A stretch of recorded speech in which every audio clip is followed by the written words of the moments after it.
Hello folks, how are you doing? We are sitting in the new Audi RS5, and of course today want to see how fast this car goes 100 to 200 because nobody has tested that yet. So that's the first off, really excited. You can already see that we have sitting in a very nice spec here inside, and also of course outside. That wide body kit just looks brutal. The good thing is that this car is actually more or less the base spec. So let's say steel brakes, no sport package, interior is I think almost basic. Besides that leather, I think the basic one is the Alcantara, but there's not much, let's say, extra money in this car. So this is probably, I don't know, 110, 115, something around that. So pretty close to the base price. Very nice, and still looks awesome. I would take the car just like this, also in red, maybe as an Avant. Personally, I'm a fan of an Avant. Maybe you would also think the same. But without further talking, we got 639 HP. We have 830 Newton meters of torque. We have a nice boost button here that we will press in just a second, and of course want to find out how fast the car launches 0 to 100, and then secondly also how fast it goes 100 to 200 on the open Autobahn.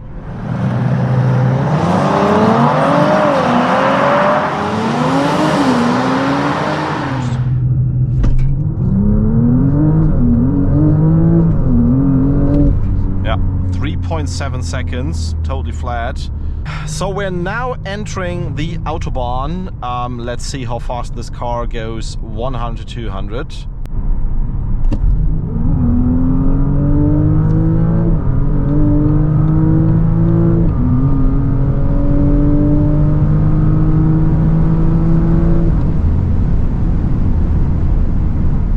Phew.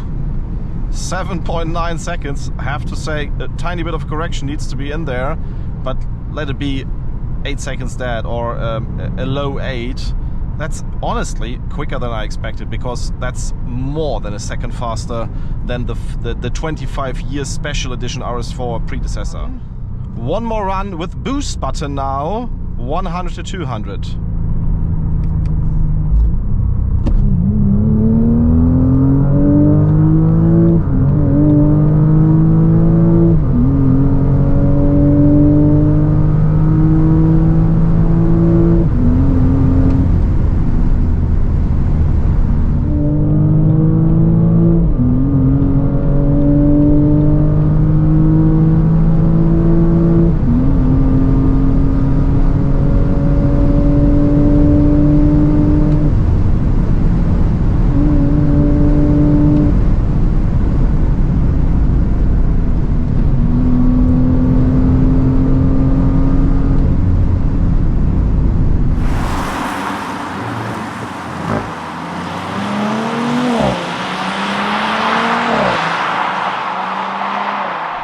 I think you have seen some very nice times. I mean, we are really in the 8 seconds territory, 100 to 200.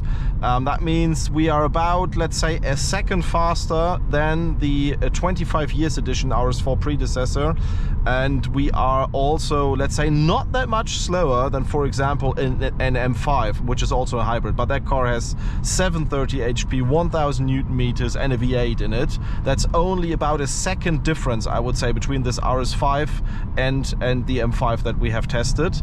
So those are, let's say, good numbers, and of course also show that this hybrid punch really helps in doing the performance. I did not expect that this boost button doesn't really make a difference, so the kick down is more or less the same as the boost button is, I would say, because the numbers were always the same. So let's say you always have the 640 HP if you putting it full throttle. 0 to 100, 3.7, 3.6 maybe. Yeah, it's what you expect. I mean, the car needs to move some weight. That's what you feel, and it's probably also not what you really want to try out. But I think overall very good numbers. What astonished me most, besides of course that very nice design, is how good the sound of that car is, because the exhaust just, it's really fruity. Also on startups, I mean, you can almost not turn it on in your living area because it will be too loud for your neighbors. That's something very surprising for the model year 2027 that this car is about. And yeah, with that, I would say I'm really looking forward to the discussion, really looking forward what you would think about this car. If you would prefer an M3 Touring, for example, or this one, and really looking forward also for the discussion on Instagram under our posts.